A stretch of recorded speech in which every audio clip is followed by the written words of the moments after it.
ni siyang hubaron mga kaigsunan, ingon na natin Ginoo, masayod kamo sa kamatuoran. Kaya ang kamatuoran maghatag kanatog kagawasan. Mga kaigsunan, sa diha nga atong Ginoong Hesukristo namulong na nag-ingon siya sa tubangan ni Pedro, Tu es Petros edificabo ecclesia miam et porte in perinun adversus iam. Thou art Peter and upon this rock I will build my church. What? Mingon si Kristo, I will build my churches. Mga kaigsunan, sumala pa sa statistic na nag-ingon na doon na isa-isinta kapin kung kulang mga Christian denomination apan usala diha ang tinuod nga mato pa ni Kristo, I will build my church, not churches. Busa subok ang pamalandungon nga moingon kita nga atong pagtulon-an tinuod tungod kay mabasa sa Biblia. Doon ay panultihon sa kali nga nag-ingon, dili tanang tiling-tiling ice cream. Kung sa may buot natong iminsahe nining pulunga na dili tanan basahan kag Biblia, dadon ka sa kaluwasan. Busa mga kaigsunan, kitang Katoliko gihagit na magbasa sa atong pagtuo, magbasa sa Biblia, aron makita nato ug mabuhatay ang kabulawan sa pagtuo Katoliko nga gibiyahan sa uban nga kung kini siya giatiman pa daw sama sa bulawan nga nagdugala sa grasya nga gibilin sa atong Ginoo diya sa iyang Santa Iglesia Katolika Apostolika Romana. Mo na mga kaigsunan, kung ato ang balikan ang mga panid sa Biblia, nag-ingon na natong Ginoo, pagbantay ka mo. Kinsang ka mo? Ang simbahan. Unsa ang simbahan? Kolosas 1:18, mao ang lawas ni Kristo o siya may ulo. Nami hatag siya pahimangno sa 24 San Mateo, pagbantay ka mo. Kay muabot ang mga mini na magtutudlo. Mo sa mga kaigsunan, klaro tataw, magbantay ka. Kay basiro niya o dili na tinuod ang atong nasudlan. Akong balikon, usalang kasimbahan ang gituko ni Kristo. O kanang simbahana, nagbilin ka na o hagit nga pangutana. Unang pangutana, kanang imong simbahan, nagipasakupan ka rin, kinsay nagtukod, kanos nagitukod, asang lugar nagitukod, o unsang standard nga referensya nga nag-prove niya na nga si Kristo mao'y magtutukod. Kaya kung mingon ka, Brad, kanang imong simbahan na Katoliko, kinsa may nagtukod niya na, ang tubad, si Kristo. Kung dili si Kristo, kinsa man ang itudlo nimo. Well, ang uban mingon, si Constantine, mga kaigsunan, mo may bangkaruta na kasaysayan. Nganong bangkaruta ka na kasaysayan? Sa pag-inguni mo, nga si Constantino, mo nagtuko sa Santa Iglesia Katolika, doon na 27 kapingkungkulan na Santo Papa, wala pa mo lingkod, isip emperor si Constantino. Niya itong 312 AD. Busa, kanang maong katalungan, bangkaruta ka, o di madawat sa hawanan, sa korte sa pangatalungan. Busa mga kaigsunan, way laing makapasar nga ang nagtukod sa Santa Iglesia Katolika, walay lain ang atong Ginoong Hesukristo. Sa pag-ingon niya, ikaw si Pedro, sa ibabaw niyong bato, tukulon ko ang akong iglesia. Ips! Basig mingon ang atong mga buutan na iglesia ni Kristo, kami na. Kay iglesia man. Mga kaigsunan ng terminong iglesia, dili binisaya o gangay sabtun ka na. Nga kana Espanyol, nga buti pasabot niya na, mga tao, nagtukod sa itong Ginoo. Sa in-English church, sa Bisaya, simbahan. Si Kristo nagtukod o mga katauhan. Gitawag og iglesia sa Espanyol, gitawag og church sa English, gitawag og simbahan sa Bisaya. O ang unang simbahan, mao ang gitawag ni Kristo, ang 12 apostoles, San Mateo 10:2 na sa 3. Buti pasabot, ang tinuod na simbahan, way laing nagtukod. Dili ikaw, dili ako, kundi ang atong Ginoong Hesukristo. Klaro og tataw ka. Busa, kung mingon nga kami tinuod, kay mabasa mi sa Biblia, kay mingon ra ba ang uban? Brad, kami mo tinuod. Nga naman, kailangan mo sa Biblia. Galacia 1:13, Iglesia sa Diyos. Busa kami tinuod. Ingon po ang gitawad na Jehovah Witnesses, tampa, hulata. Dili kami tinuod, kami may tinuod. Nga naman, sa Isaias 43:10, kamo ang mga buotang, mga saksi ni Jehovah. Busa kami may tinuod. Kapan mingon usab musiko usab, ang ato mga kaigsuunang buotan ng mga Iglesia ni Cristo. Pamamustahay kami sa balaan nga halo. Ingon nga nangamusta kaninyo ang tanang Iglesia ni Cristo. Wag mingon din na Iglesia Katolika, Roma 16:16. Mga kaigsuonan, niya nang maong pag-angkon sa daghan ka mga sitas na gibasa sa Biblia ang atong pangutana o gibili na to sa atong alimpatakan. Mga kaigsuonan, sa tanang nabasa sa Biblia, kinsa man ang tinuod. Kaya sa man lang ang itukod ni Kristo. Ningon si Kristo, tukuron pa natong simbahan, dili man mga simbahan, unya katong mga sikas na gibuhian, giangkon na sa nagkalain-lain na nagbasa sa Biblia, nga maingon usab sila tinuod. Busa dili garantiya nga basahan ka sa Biblia, tinuod na kana. Mo nang ningon ka, dili tanan mo tiling-tiling ice cream. Mo na magbantay ka, kabatod pa nila, Brad, ang Kristo nga simbahan, nawala! Naas Biblia, gisulti ka na, buhat 2028, na ang Iglesia, lutoson, sudlon sa lubong manunukot, ugwan na bilin. Mga kaigsunan, ningon ko ng ubang, ang tinuod nga Iglesia, may talikod. Kung saan nga may talikod, di ka na tubang, dili. Ang buti pa sabot niya na, Brad, sa tinuod na patulungan, na himong apostasiya. Mga kaigsunan, kanang maong panultihon, usa ka na kadakong pagpalabas sa itong Ginoong Hesukristo. Nga naman, duha kadakong promisa sa itong Ginoo na dili kayong maluka. Gawas kung si Kristo imong pakasagkon nga namaka. Matod pa ni Kristo, ikaw si Pedro o sa ibabaw ng bato, tukulong ko ang akong simbahan o bisan ang kamatayon, di makaluka, di makapaundang, di makaguba nining maong simbahan. O kung naguba man ang simbahan, mga kaigsuonan, kinsay na sa Ginoo ang atong Ginoong Kristo o kining bagaton ng mga magtutulo. Namatod pa nila, gibangon niya itong 1914. Busa, kitang Katoliko, hagito na itong kagalingon. Nadilita, patakaw, paminaw, labi nagkatoliko ka, ditang patakaw, paminaw sa mga doktrina na makahilo sa atong pagtuo. Niya pa ang nakompromisa ni Kristo na dili kayo mubarot ang muingon nga ang simbahan ni Kristo gipadayon sa 1914. O kung mingon gani kang gipadayon, doon na di ay panahon na kana ni Hulong ug wa magpadayon. Usa ka na kabakdakong baka nga pagpanudlo. Nga naman, ingon si Kristo, ako magauban kanunay kaninyo hangtod matapos ang panahon. Wa pa matapos ang panahon. Busa, ningon si Kristo, ako mag-uban kanunay. Kung sa may buti pasabot sa itong Ginoo, ang atong Ginoo nagpasabot na ang iyang simbahan, iyang ubanan, walay minuto nga miluran, walay oras nga miluran, walay adlaw nga miluran siya pagbiya, walay simana, walay bulan, o walay toy nga iyang gibiyaan ng simbahan. Sa katanungan ni promisa ng atong Ginoo, ako mag-uban kanunay. Busa, kung ikaw Katoliko, kung makadungog sa mensahe sa Katolikong pagtulunan, way katarungan nga dili ka mo barugog di malig-on.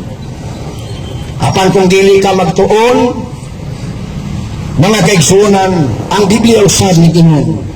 Hosea 6:4, ang akong katawhan, kinsang katawhan? Katawhan sa Ginoo. Ang akong katawhan na laglag, na saad, tungod sa way kaalam. Way kaalam tungod kay wa magtuon sa iyang pagkakatoliko.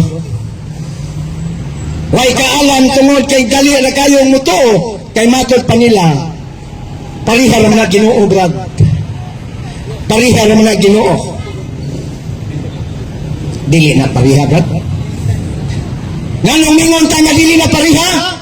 Tungod kay ang bakat na pagpanudlo o ang tinuod na pagpanudlo di yun na magkauban. Sa mga tubig sa dagat na parat o sa tabang parihong tubig o di yun na pariha. Kaya ang isa tabang, ang isa parat. Ang bakat na pagtulunan kailanman hindi magiging totoo. Muna mas maayo siguro nga itong isa-isahon unsaon pag-iya sa matuod na simbahan. Una, ang atong Ginoong Jesucristo nagtukod ug usa lamang ka simbahan, dili daghan. That's why ang pagtukod ni Kristo sa simbahan wala niya nganli. Mateo 6:18 apan gimarkahan kana sa sumusunod sa mga tinugyanan ni Kristo. Ang tinugyanan ni Kristo ingon si Kristo, ang mudawat ninyo, mudawat na ko. Ang musalikway ninyo, nagsalikway ka na ko. Diyos 16 sa Lucas. Meaning, ang simbahan ni Kristo, gitagaan ng authority. Unya, ang authority ni Kristo, gihatagan kini og marka. Nganong gitagaan manig marka? Unsa may tuyo nining marka? Aron, kung pananglitan adunay taong masaag, pinaagi sa ilhanan makatuod. Sama ra gid na natong ikaw igsuon naamo sa usa ka balay nga daghan mo nagpuyo nya pariha mo kulor og tsinilas, pariha pag yung gitason, pariha pag yung brand unya nga to yelo unya daghan mo kayo unsaon man nimo pag-identify na kining maong tsinilas imo gawas kung kini imong markahan. Kung makaingon ka nga ato kayo kining tsinilas tungod kay timaa adunay marka.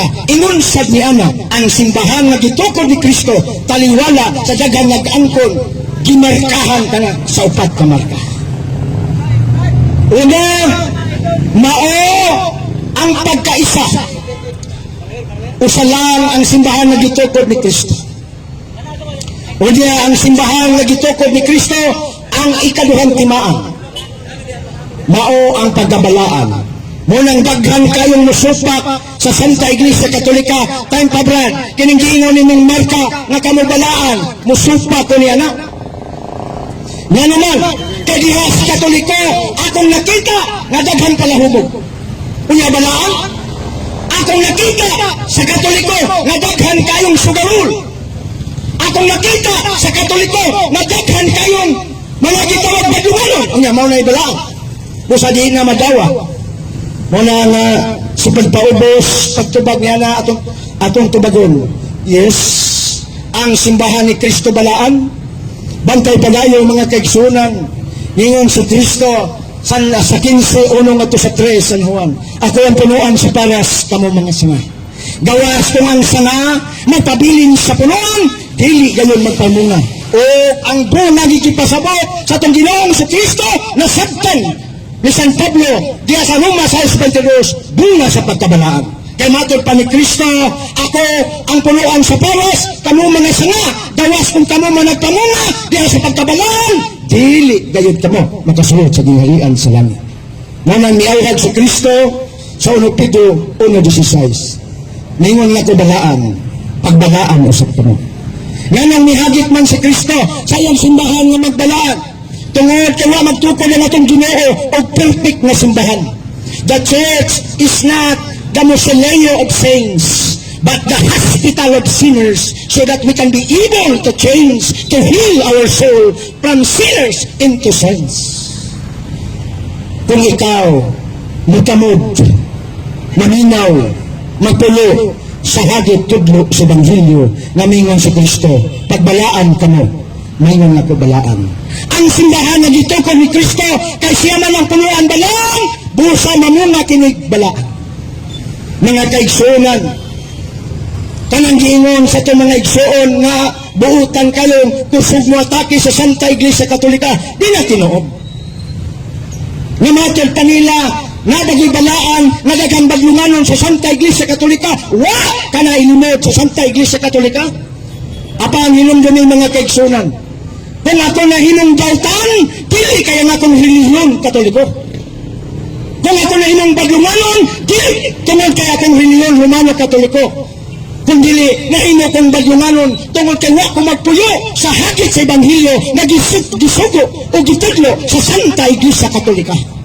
Pakasad kong mubali ay si Kristo na may nagtudlo sa 12, unya na hagbang si Judas Iscariote na hinumdautan, pakasad kong mubali ay nga itong Ginoo. Dili, tungod kay desisyon kato ni Judas na iyang budhian, buhatan niya o dautan ang iyang magtutudlo. Pero gud na tudloin ni Kristo. Busa ayaw kasi lagi si Kristo. Kay dili siya mo ay nagtudlo niya nga, kung dili pag-abuso kato sa kagawasan ni Judas Iscariote. Sa samang pagkaagi, kung tinuod man o wa gidinay sa Santa Iglesia Katolika na daghang badlunganon, kidawat ka na sa tumang pagpaubos, dala ang pagpasabot na wa na siya magtinabuhi sa iyang pagkakatoliko. Kaya ang tinuod na Katoliko, mutuman sa iyang mga lagda sa Santa Iglesia Katolika na magpuyo nga buhutan aron ang uban matakdan, masama kanya mo, masama kaninyo, o basama kanilang mahimang balaan. Kay mato pa ni Kristo, ang punuan maila sa iyang bunga. Kung punuan si Kristo balaan, then mubunga ka na pagkasantos kung balaan mo siya. Mau ka na mga kaigsunan ang ato ang timanan. One, Holy Catholic. Ang gitukod ni Kristo, mga kaigsunan, walang muungot sa Jerusalem. Tinuod na dito gitukod ni Kristo sa Jerusalem. Pagingon ni Kristo ang geographical location niya ito, Mateo 16:18, et superham petram edificado ecclesia mea et porta imperinon adverso siyan. Ang geographical location niya na nasa Lake of Galilee, Jerusalem, dili Roma.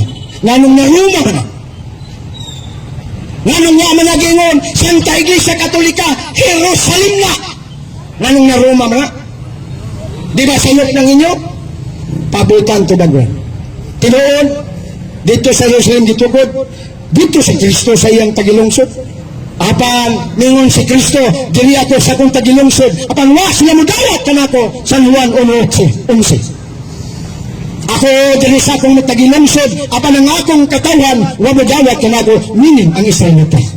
Kung sa may gihimo sa itong Ginoo, ingon si Kristo timani nga ang simbahan sa Ginoo, ang iglesia sa Ginoo, ang gitawag gingharian sa Dios, pagakuhaon gikan kaninyo, meaning sa Jerusalem, o gibalhin sa nasod, makahatag og bunga niini. Mateo 21:43. Mga kaigsunan, wa ba mo ninyo matakdi o wa ba ninyo palandungi? Nasa Mateo, diya sa buhat 23:11, naghigda si San Pablo dili, si San Pablo Alima, ha? Dahil ato ning debater. Ato ning palakpakan, mga kaigsunan, ha? Si San Pablo na kanigitawag og Saulo, nagpahuway, og miduol si Kristo, Pablo pagmata, ayaw tulog-tulog diha, wali gyud sa tagbilaran. Ana gyud si Kristo, ayaw, bangon. Mayngan nga ikaw, side shoot nitong ako, ha? Basang tingon, nabugit ang bilaran giingon dito. Joke aside, ha? Mga kaigsunan, doon naman yung panaltihon, speaker without sense of humor is just like a coffee without sugar. Busa kinang yang butangan sa natong pagkatawa usay palakilak po kaya na. Banta lang ng side shoot si speaker kay malipat niya mo tanaw gyud sa kining gitawag o kining video na ito kay kana gyud staro daghang tang makatunan, ha? Mga kaigsunan, asal ganit. Nga binang nakalimot na ko. Nagsulti si Kristo, Pablo pagmata. Buhat 23:11, mayngon nga nagsangyaw ka kanako dinhi sa Jerusalem, isangyaw mo sa bato ngadto sa Roma. Wag mingon ngadto sa Pilipinas, diliman, Quezon City, wag yun. Untaan mga kaigsunan. Roma doon. Ang gilitok ni Kristo, Roma. Mao na mga kaigsunan, dimisyonan sa duha ka apostoles, si San Pedro o si San Pablo, o sa diha nga grabing pamatay sa panahon sa tuig 68 AD. Ayan ang bugnaw. Okay? Diha, di patay nga itong giila na tinudlo ni Kristo nga unang leader among the leaders. Nanong mingon tag, unang leader among the leaders, kay ang 12 apostoles, first leader, apan doon na gitawag first among equal. That is a term of our church. Ganyan naman, na naguna man si Pedro, bisag leader ang ubag, kay si Pedro, ang unang leader sa simbahan nga gitekod ni Kristo, gisultihan man siya. Pedro, marika dong, marika. Basaya ang ito sa Kristo TV mo. Marika dong, Pedro, marika. Pedro, nahigugma ka ba kanako, labaw na ining tanan. San Juan 21:15-17. Ingon si Pedro, yes Lord. Kung samantang gikumpara ni Kristo sa Pedro, katong iyang pagpalaga, katong iyang trabaho. Nga naman, kay mananagat man si Pedro, manguha mag-isda. Ingon na itong Ginoo, nihigugma mo ba ito? Labaw nining imong profesyon. Ingon si Pedro, yes Lord. You know that I love you. Nag-in-English ka din. Nakadto siguro US. Nasahin ka, nag-igugma ko ikaw. Usat ingon ni Kristo, pagkana ang akong mga karnero. Bantayi ang akong mga karnero. Ang pangutana, doon na bagay karnerohan si Kristo waman? Ang trabaho ni Kristo karpentero, sama sa iyang ama-ama, kaya ang sa kahudiyo, na doon ay daghang karnero, giila ka ng kwartahan, apan si Kristo dili. Apan nga namang ningon si Kristo, bantayi, pagkana ang akong mga karnero. Unsa man di ay kining karnero, igsuong Javier. Nagamay pa nga ito igsuong sabi. May hapon kami mo diablad. Sa isip na ito aron pagpailas katauhan nga niabot na akong amigo gapitong manigo o kauban nga Catholic Faith Defenders. Apan dili mo gagan pagkakonsihal, mamulong kini para sa Ginoo. Mga kaigsunan. Ang karnero nagipasabot usa ka simboliko nga matod pa sa Salmo 79:13. Ang akong mga karnero mao ang katauhan sa imong sipsibanan. Sa ato pa kini diay karnero nagipamulong sa tong Ginoo mao diay kining katauhan. Napabantayan paati manon kang San Pedro. Dosa kadto diay pulunga nagpahiwatig nga si Pedro gitudlo ni Kristo nga mudumala sa iyang simbahan. Wa ni gisulti sa ubang mga apostoles, si Pedro ray gisultihan ni ina. Mao na mingon ta nga atong San Pedro mao ang tinudlo nga leader ni Kristo nga mobantay sa simbahan. Mao nang mga karnero hindi pa sabi. Unang leader sa simbahan nga sa modernong katawagan mao ang atong Santo Papa. Apang kung doon ay Santo Mama ay namugtuon niya na bulaan nga magtutudlo na. Kaya wa magpili nga itong Ginoo o babae. Santo Papa lang. Kaya ang word nga Santo, balaan, Papa sa Grigo, Papas means leader. Ang buti pasabot, ang Santo Papa, first among equal. Ang atong Santo Papa. May giatagan, gitugunan, nabantayan ang simbahan. Ikadua, among the equal, the 12 apostles, brothers and sisters, only Peter received the keys. And what is that keys, brothers and sisters? I would like to emphasize that keys is not a literal keys. But this keys is a symbolism of authority. Ang maong Yahweh, mao ang simbolismo sa otoridad manang patay. Igsoon, mga inday, mga brothers and sisters. Samara ang literal nga Yahweh sa akong panimalay, akong itugyan kanino, kay mo abroad sa ko magpahayahay. Sa dihang hitugyan ako ang akong literal nga susi sa kong balay, nagpasabot ka na nga aduna ako'y pagsalit, aduna ako'y pagtras kanimo, nga muabli o musunod sa akong panimalay. And that is the literal meaning of the literal keys, mga kaigsoon. Muna ang literal nga kahulugan. Apan nga muhatag si Kristo literal nga Yahweh, nang iyang buot lamang ipasabot, mao ang authority. Nga matod pa ni Kristo, ihatag ko ang Yahweh sa gingharian sa langit, meaning the authority. O midugang si Kristo, what you ever bind on earth shall be bound on heaven. What you loose in earth shall be loosed in heaven. Unsang imong itugot dili sa yuta, Pedro, tugutan ko sab sa langit. Unsang imong idili, Pedro, dili sa yuta, idili ko sab sa langit. And that is divine authority of the only church founded, established, organized by Christ. Remember that, brothers and sisters. Mana na ang simbahan, adunay authority, ug ang marka, one holy Catholic. Kay kung dili Katoliko, asa naman ay kutob. Kung dili mo kailap sa tibok kalibutan, nganong lingon na nga itong Ginoong Jesucristo. Mateo 28:19, kamo, mga apostoles, panlakaw kamo sa tibok kalibutan. Isang niya may balita sa tanang nasod, sa tanang katawan, ug bunyagi sila sa ngalan samahan sa anak sa Espiritu Santo.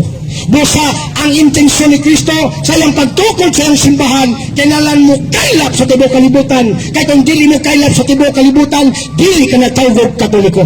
Mao nang ningon San Pablo sa original nga makapulong Hymenon Ecclesia Catholis kay Galalayas kay Samarias. Iglesia Katolika, sumala sa Griego nga translation, sumala sa Libro 31 sa buhat. Busa ang simbahan ni Kristo, Katoliko, tempo di ba ang yawa, Katoliko sab, kay mo kailap man sa tibok kalibutan, sumala sa pinadayag, busa kamo di itong mga iyas yawa. Ang tubag, mga kaigsunan, distinguish the difference. Because Catholic religion is a religion of distinction. You distinguish the Catholic means by Christ and the Catholic means by Satan. Unsa may distinction niya na? Mao kini mga kaigsunan, ang Katoliko nga iya sa Dios mao ang pagsabwag sa kahayan. Apan ang pagkakatoliko sa yawa, mausap ang pagsabwag sa pagkadautan, pagkakangit-ngit. And that is the distinguishment of the term Catholic. Mga kaigsunan. Busa, ang itong mga igsoon, makasabot. Ang iya lang gusto atakihon na ang Katoliko iya sa yawa. Mga kaigsunan, dili ang Katoliko may mga kami nga binunyagan ni mong gataki, kundi ang ulo. Ang ulo sa simbahan na nikailap sa tibok kalibutan. Kaya doon ay giingon mga kaigsunan. Sa Tagalog, ang sakit ng kalikingkingan ay dama ng buong katawan. Kasi nga nung nagdukdok ng imong kumingking sa tail, di ba mo abot na sa mong ulo? Busa tama.